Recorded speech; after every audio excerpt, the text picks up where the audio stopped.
Төмөрбаатар сургуулаа төгсөөд гэртээ харсангүй. Гайгүй ажил болоод хийжгсэн натаа хотод үлдэжээ. Гэсэн ч түнд олигтой ажил олдсонгүй. Хаяг реклам зар сурталчилгаа хийдэг хэсэг хүмүүстэй хамтарч нэг сар хэртэй ажилласан ч олигтой мөнгө төгрөг өгөхгүй. Дээрээс нь юмдаа зарах гэдэг байсан тул болоод хоороо юм хийхэр шийдэв. Тэр уг нь суусын зураачийн ангийг төгссөн мэрэгжлийн зураач нэгэн аж. Тэр эхлээд өөрийгөө төхнүүлэе гэж бодоод ах дүүсээс мөнгө зээлж айлын байраг хөлслөхөр болсон байна. Тэгээд сонины зар харж байгаад хамгийн хэмд нэг байраг сонгон оцтуулаа. Шууд хаягаа хилэн хүрээдэр гэжээ. Орох оронгүй шахам явсан Төмөрбаатарч бараг тэр доороо нүгэд очиж. Гэсэн ч мөнгөний иргэшээлд автан ганцалсаар суугаар тохиролцсон байна. Тэр байранд нь хотын төвд яг засгийн газрын ордны ард байрлалтай. Өөрөө тасалгаа томтой их л тогтой маягийн нэгрөө байр байв. Төмөрбаатар нүүж очисон өдрөөл ихэд баясгалантайгаар бодог бэрээ байрлуулж зураг зурхад бэлдээд ганц шилээрх аваад ганцаараа уунга зөрмөглөж буй өсгүй нэртэй нэгэн зураг зуржээ.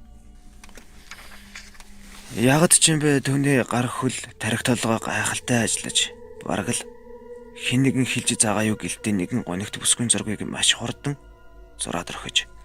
Тэгэд шин дунд хэрд архиныхаа айганд нам цохолон төр туг хийж байтал нэг хүн хөлнөөс нь татах шиг болжээ. Тэр нойрмоглон арайхан нүдэн нээж харвала.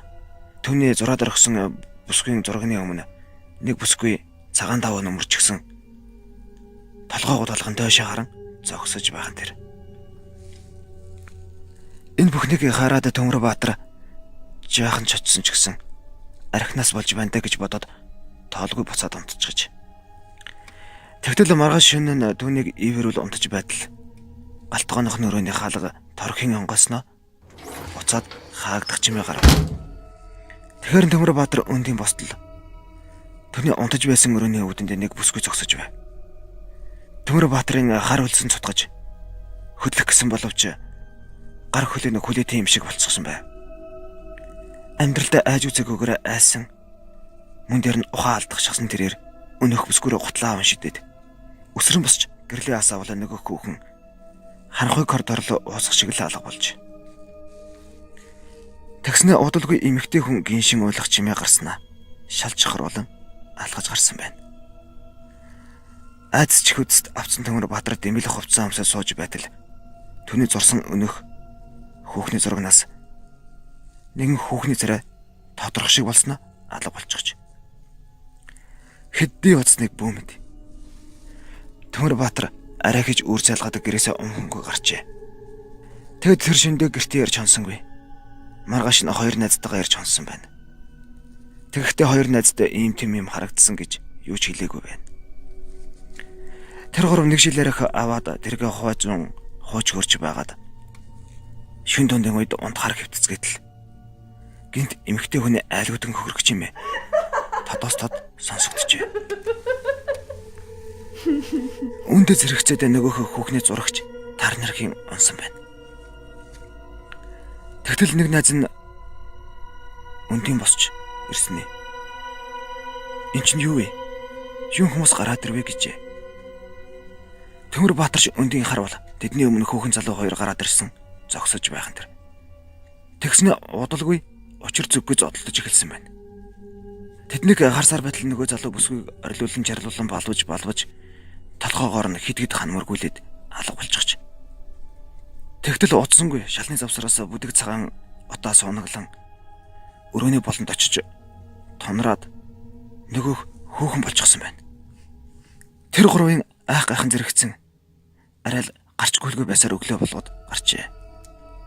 Төмөрбаатар өдөд дундын хэрд гэртээ ирээд орох гэснээ болоод орцныхоо өмнө сандал дээрх санаа алдан сууж байтал нэгэн настай аавга ирж хажуудан сууснаа.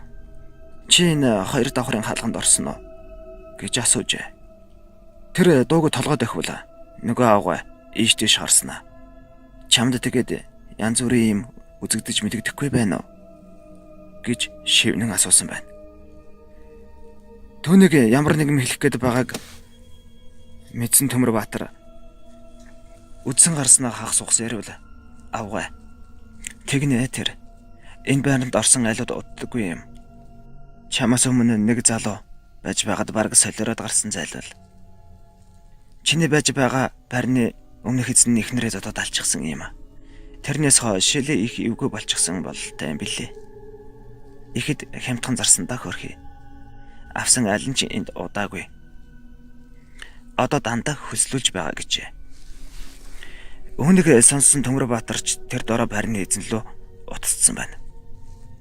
Байрны эзэн залуу ирж түнээс түлхүүр авах та. Чи яасан бэ? Толин тэр тавьсан юм уу? Би чамд хэлдэг байж л дээ. Толтой хоороо талент нэг хүүхний дөрс үзэгдээд байдаг юм гэж хинэгч үгүй хэлж. Төмөрбаатар нүүхтээ өнөөх зураг урж хайчаад явжээ. Яагаад ч юм бэ? Түүнд тэрхүү зургийн хүүхэн хий үзэгдэл болж харагдаад байгаа мэт санагдсан аж. Тэгтэл 2-7 хоногийн дараа нөгөөх байрны эзэн түүнтэй годомжинд таарлцаад. Чи тийм сайхан зураг яагаад орхичод яваа вэ? Очоод аваарай гэсэн байна. Түүний үгийг сонсоод ихэд гайхсан Төмөрбаатар тэр дорн түүнийг даган нөгөөх байр руу очивол. Түүний урж тасаад хайсан хүүхний зураг зүв зүгээр өөдөөс нь төрлөөлж ширтэн байлаа. Өнөө цагт хүмүүс айлын байр хөлслөх энэ тентхэн байранд хямдхан хөлсөөр суух сонирхол ихтэй болсон.